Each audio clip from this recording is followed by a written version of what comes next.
August 20ஆம் தேதி தமிழக அரசு வெளியிட்டுள்ள முக்கியமான அறிவிப்புகளை தான் இந்த வீடியோல பார்க்க போறோம்.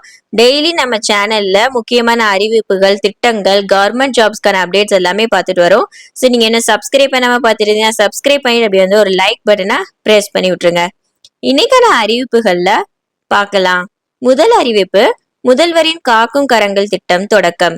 முன்னாள் ராணுவ வீரர்களுக்கு தொழில் முனைவு செய்ய உதவ ரூபாய் 24.43 கோடி நிதி ஒதுக்கீடு, ஒருவருக்கு ரூபாய் 1 கோடி வரை வங்கிக் கடன், 30% முதலீட்டு மானியம், 3% வட்டி மானியம் வழங்கப்படும். முதல் கட்டத்தில் 348 பேருக்கு பயன். கூடுதலாக நெடுஞ்சாலைத்துறையில் 45 உதவி இன்ஜினியரிங் நியமன ஆணை வழங்கப்படுகிறது. இரண்டாம் அறிவிப்பு, மத்திய அரசிடம் ரூபாய் 4850 கோடி நிதி கோரிக்கை. ரூபாய் 4500 கோடி NABARD rural infrastructure development fund வழியாக கிராமப்புற வளர்ச்சி பணிகளுக்காக, ரூபாய் 350 கோடி கொலாட்சல் மீன்பிடி துறைமுக விரிவாக்கத்திற்காக, மேலும் 19,000 கோடி ஜிஎஸ்டி ஈடுதொகை மற்றும் 2150 கோடி சமகர சிக்ஷா அபியன் நிதியும் கோரிக்கப்பட்டுள்ளது. மூன்றாம் அறிவிப்பு, மின்தடை அறிவிப்பு. ஆகஸ்ட் 21ஆம் தேதி பராமரிப்பு பணிகளுக்காக நாளை சென்னை, கோயம்புத்தூர், கடலூர், தேனி உள்ளிட்ட பல மாவட்டங்களில் முழு நேர மின்தடை அறிவிக்கப்பட்டுள்ளது. அறிவிப்பு 4, உங்களுடன் ஸ்டாலின் முகாம் தேனி. தேனி மாவட்டத்தில் இன்று பொதுமக்கள் குறைகளை நேரடியாக அதிகாரியிடம் தெரிவிக்க உங்களுடன் ஸ்டாலின் முகாம் நடத்தப்படுகிறது. ஐந்தாம் அறிவிப்பு, மது கடைகள் மூடல். மதுரை தமிழக வெற்றி கழகத்தின் மாநாட்டை முன்னிட்டு மதுரை மாவட்டம் பராப்பட்டி பகுதி மற்றும் அருகிலுள்ள இடங்களில் உள்ள அனைத்து மதுக்கடைகளையும் பார்களையும் ஆகஸ்ட் 21 அன்று மூடப்படும். ஆறாம் அறிவிப்பு, உச்ச நீதிமன்றம் ஆளுநர் குறித்த வழக்கு. தமிழக ஆளுநர் மசோதாக்களுக்கு கையொப்பம் இடும் காலக்கெடு குறித்து குடியரசுத் தலைவரின் பரிந்துரையை பற்றி உச்ச நீதிமன்றம் தனது கருத்தை வழங்கும். ஆனால் ஆளுநரின் தீர்ப்பின் சட்டப்பூர்வத்தன்மை குறித்து தீர்ப்பளிக்காது என தெரிவித்துள்ளது. ஏழாம் அறிவிப்பு, சென்னை தலைமை செயலகத்தில் முதல்வரின் காக்கும் கரங்கள் திட்டத்தை முதல்வர் மு.க. ஸ்டாலின் தொடங்கி வைத்தார். இந்நிகழ்வில் 155 முன்னாள் படைவீரர்களுக்கு தொழில் தொடங்குவதற்கான ஒப்புதல் ஆணைகளை வழங்கினார். இத்திட்டத்தின் கீழ் முன்னாள் படைவீரர்கள் சுய தொழிலில் ஈடுபடவும் மற்றும் சிறந்த தொழிலில் முனைவர்களுக்காக மாற்றிட தேவையான நிதி மற்றும் பயிற்சிகள் வழங்கப்படும். முதல்வரின் காக்கும் கரங்கள் திட்டத்தின் கீழ் முன்னாள் படைவீரர்கள் பல்வேறு தொழில் தொடங்குவதற்கான ஒப்புதல் ஆணைகளை வழங்கினார். எட்டாம் அறிக்கை, எம்பிபிஎஸ், பிடிஎஸ் படிப்புகளுக்கு பொது பிரிவுக்கான முதல் சுற்று கலந்தாய்வில் அரசு ஒதுக்கீட்டில் 7,513 இடங்கள், நிர்வாக ஒதுக்கீட்டில் 2,004 இடங்கள் என மொத்தம் 9,517 இடங்கள் நிரப்பியுள்ளது. ஏற்கனவே 7.5 உள் இட ஒதுக்கீட்டின் கீழ் 613 இடங்கள், சிறப்பு பிரிவில் 86 இடங்கள் நிரப்பப்பட்டுள்ளன. மீதியுள்ள இடங்கள் முதல் சுற்று கலந்தாய்வில் இடஒதுக்கீடு பெற்று கல்லூரியில் சேராதவர்களால் ஏற்படும் காலியிடங்கள் இரண்டாம் சுற்று கலந்தாய்வில் நிரப்பப்பட்டு உள்ளன. எட்டாம் அறிக்கை, எம்எட் மாணவர் சேர்க்கைகளுக்கு ஆன்லைன் மூலம் விண்ணப்பிக்க இன்றே கடைசி நாள் என தெரிவிக்கப்பட்டுள்ளது.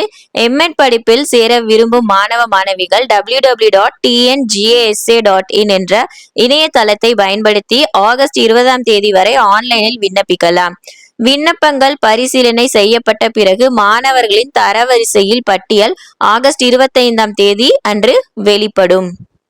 9ஆம் அறிக்கை, விளையாட்டு வீரர்கள் அதிகளவில் பங்கேற்கும் வகையில் முதலமைச்சர் கோப்பை போட்டி முன்பதிவுக்கு இன்றே கடைசி நாள். 20ஆம் தேதி வரை இந்த போட்டிகளில் கலந்து கொள்ள விரும்பும் விளையாட்டு வீரர் மற்றும் வீராங்கனைகள் தமிழ்நாடு விளையாட்டு மேம்பாட்டு ஆணையத்தின் இணையதளம் மூலம் http:/smtrophy.sdat.in and http:/sdat.tn.gov.in என்ற விண்ணப்பிக்கலாம். பதிவு செய்தவர்கள் மட்டுமே போட்டிகளில் பங்கேற்க முடியும். 10ஆம் அறிக்கை, 2023-24ஆம் ஆண்டில் ஓய்வு பெற்ற போக்குவரத்து ஊழியர்களுக்கு ஓய்வு கால பலன்கள் வழங்க ரூபாய் 1,137 கோடி நிதி ஒதுக்கீடு செய்து தமிழக அரசு அரசாணை வெளியிட்டுள்ளது.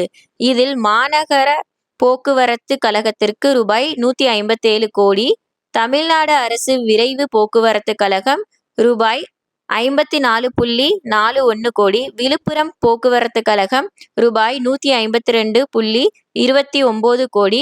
சேலம் போக்குவரத்து கழகம் ரூபாய் 97.35 கோடி. கோவை போக்குவரத்து கழகம் ரூபாய் 153.29 கோடி. கும்பகோணம் போக்குவரத்து கழகம் ரூபாய் 235.63 கோடி. மதுரை போக்குவரத்து என்று மொத்தமாக ரூபாய் 1137.97 கோடி வழங்கப்பட்டுள்ளது. 11ஆம் அறிக்கை. தமிழ்நாட்டில் இன்று முதல் 7 நாட்களில் ஓரிரு இடங்களில் மழைக்கு வாய்ப்பு உள்ளதாக வானிலை மையம் தகவல் தெரிவித்துள்ளது. சென்னையில் 2 நாட்கள் நகரின் ஒரு சில இடங்களில் லேசான மழைக்கு வாய்ப்பு உள்ளது. 12ஆம் அறிக்கை. தமிழ்நாட்டில் ரேஷன் கார்டு, பிறப்பு மற்றும் வருமான சான்றிதழ் பெறுவது, வரி செலுத்துவது, வணிக உரிமைகள் பெறுவது, அரசு பேருந்து டிக்கெட்களை முன்பதிவு செய்வது உள்ளிட்ட 50 அரசு சேவைகளை விரைவில் வாட்ஸ்அப் மூலம் எங்கிருந்தும் எளிதாக பெற முடியும். இந்த புதிய முயற்சி மூலம் மக்களுக்கு அரசு சேவைகளை மிகவும் எளிமையாகவும் வசதியாகவும் வழங்க முடியும். இந்த சேவைகளை வழங்குவதற்கு மெட்டா நிறுவனத்துடன் புரிந்துணர்வு ஒப்பந்தம் கையெழுத்தானது. 13ஆம் அறிக்கை. டிஎன்பிஎஸ்சி குரூப் 2 2A தேர்வில் பெற்ற மதிப்பெண்கள் தரவரிசை விவரங்கள் இணையதளங்களில் வெளியிடப்பட்டுள்ளது. 2ஆம் கட்ட மூல சான்றிதழ் சரிபார்ப்பு கலந்தாய்வு ஆக 29 ஆகஸ்ட் மாதம் தேர்வாணைய அலுவலகத்தில் நடைபெறும் என தெரிவிக்கப்பட்டுள்ளது. கலந்தாய்வுக்கு அழைக்கப்பட்ட தேர்வுகளின் பட்டியல் www.tnpc.gov.in இல் வெளியிடப்பட்டுள்ளது. 14ஆம் அறிக்கை. சென்னை கோயம்பேடு முதல் பட்டாபிராம் வரை மெட்ரோ ரயில் அமைக்க அரசாணை வெளியிட்டது தமிழக அரசு. மெட்ரோ ரயில் திட்டத்திற்காக ரூபாய் 2447 கோடி ஒதுக்கிட்டுள்ளது தமிழ்நாட்டு அரசு. 15ஆம் அறிக்கை. தமிழ்நாட்டில் 9 துறைமுகங்களில் 1ஆம் எண் புயல் எச்சரிக்கை கூண்டு ஏற்ற அறிவுறுத்தப்பட்டுள்ளது. சென்னை, கடலூர், நாகை, எண்ணூர், காட்டுப்பள்ளி, புதுச்சேரி, காரைக்கால், பாம்பன், தூத்துக்குடி துறைமுகங்களில் 1ஆம் எண் புயல் எச்சரிக்கை கூண்டு ஏற்று அறிவிக்கப்பட்டது. 16ஆம் அறிக்கை. தமிழ்நாடு அரசின் நிதிநிலை அறிக்கையில் ரூபாய் 500 கோடி செலவில் செமிகண்டக்டர் இயக்கம் செயல்படுத்தும் என்று அறிவிக்கப்பட்டுள்ளது. 17ஆம் அறிக்கை. பள்ளி கல்வித்துறையில் 20 அரசு உயர்நிலை பள்ளிகள் மேல்நிலை பள்ளிகளாக தரம் உயர்த்தி பள்ளி கல்வித்துறை உத்தரவிட்டுள்ளது. அதேபோல் அந்த பள்ளிகளில் உள்ள தலைமை ஆசிரியர் பணியிடங்கள் மேல்நிலை பள்ளி தலைமை ஆசிரியராக நிலை உயர்த்தப்படுகிறது. இந்த பள்ளிகளில் வரும் ஆண்டுகளில் மாணவர் சேர்க்கையை உயர்த்த நடவடிக்கை எடுக்க வேண்டும் என்று தெரிவிக்கப்பட்டுள்ளது. இந்த வீடியோல நம்ம 17 முக்கிய அறிவிப்புகள் ஆகஸ்ட் 20ஆம் தேதி பார்த்தோம். இதே மாதிரி டெய்லி என்னென்ன அப்டேட்ஸ் எல்லாம் கிடைக்குதுன்றது உடனே நம்ம நியூஸா நம்மளோட சேனல் அப்டேட் பண்ணிடுவோம். அது மட்டும் இல்ல, கவர்மெண்ட் ஜாப் அப்டேட்ஸ், அங்கன்வாடிக்கான ரிசல்ட் எல்லாமே நம்ம கூடிய விரைவில் போஸ்ட் பண்ண போறோம். அதுக்கு நீங்க நம்ம சேனலை மறக்காம ஃபாலோ பண்ணிட்டு சப்ஸ்கிரைப் பண்ணிட்டு உங்களோட ஃப்ரெண்ட்ஸ்க்கு கண்டிப்பா ஷேர் பண்ணி விட்டுருங்க.